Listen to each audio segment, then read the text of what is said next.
বন্ধুরা, kitchen king চ্যানেলে আপনাদের স্বাগত। আজকে শেয়ার করব সোয়া চাপের রেসিপি। প্রথমে চাপটাকে ভালো করে ধুয়ে নিতে হবে, তারপর একটু নুন হলুদ দিয়ে চাপটা সেদ্ধ করে নেব। আপনারা চাইলে কড়াতেও সেদ্ধ করতে পারেন। একটু আদা, টমেটো এবং ধনেপাতা। তারপর চাপের স্টিকগুলো বার করে চাপগুলোকে পিস পিস করে কেটে নেব। এখানে আদার পরিমাণটা, টমেটোর পরিমাণটা কিন্তু একটু বেশিই লাগবে, যেহেতু এখানে আমরা পেঁয়াজ রসুন কোনোটাই ব্যবহার করব না।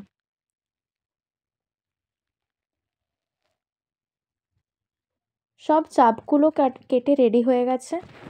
কড়া গরম করে ওতে তেল দিয়ে দেব এবং তেলটিকেও ভালো করে গরম করে নেব। গরম হওয়ার পর পিস করে রাখা চাপগুলিকে আমরা তেলে ছেড়ে দেব। চাপটা কিন্তু গোল্ডেন ব্রাউন হওয়া অবধি আপনাদেরকে ফ্রাই করে যেতে হবে। এবার আমরা চাপটা তুলে নেব একটা অন্য কন্টেনারে, আর ওই তেলেই আমরা কেটে রাখা আলু ভেজে নেব।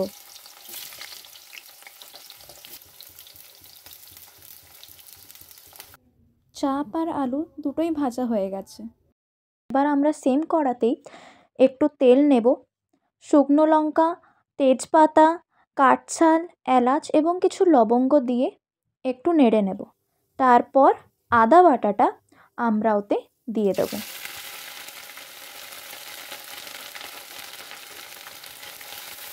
দিয়ে আর একটু ভেজে নেব আমরা আদাটাকে। টমাটো বাটা দেওয়ার পর ভালো করে ওটাকে পাকিয়ে নেব। ওর সাথে কাশ্মীরি লাল মির্চের গুঁড়ো আর একটু হলুদ দিয়ে ওটাকে আর একটু পাকাবো।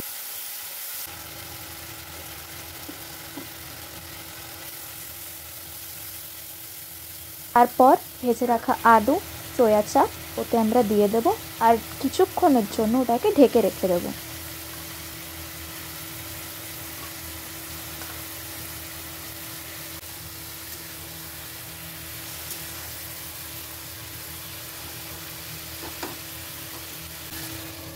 আমরা ওতে আবার একটু জল দিয়ে দেব আর সয়া চাপ এবং আলুটাকে ভালো করে সিদ্ধ হতে দেব। কিছুক্ষণ ঢেকে রেখে দেব এবং ওতে জল দিয়ে ওটাকে আরেকটু ফুটতে দেব এবং আলুটা সেদ্ধ হয়েছে কি না ওটাও চেক করে নেব। আলুটা সিদ্ধ হয়ে যাওয়ার পর ওতে আমরা সয়া চাপের মশলা দিয়ে দেব। নেড়ে এতে একটু জল দিয়ে আমরা এটাকে ঢেকে রেখে দেব।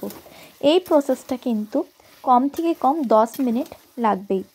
আপনারা চাইলে একটু কষাও রাখতে পারেন বা ঝোলও রাখতে পারেন।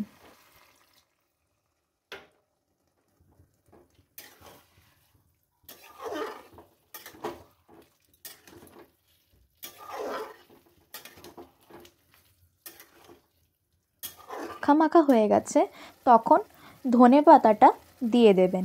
ধনেপাতা দেওয়ার পর 1 মিনিট ওটাকে নেড়ে নেবেন।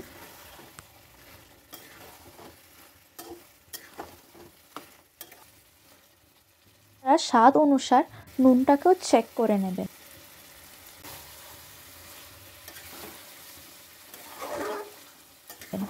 তারপর 1 চামচ গরম মশলা আমরা এখানে দিয়ে দেব। আবার কিছুক্ষণ নেড়ে নেব। তারপর আমাদের সয়া চাপ রেডি।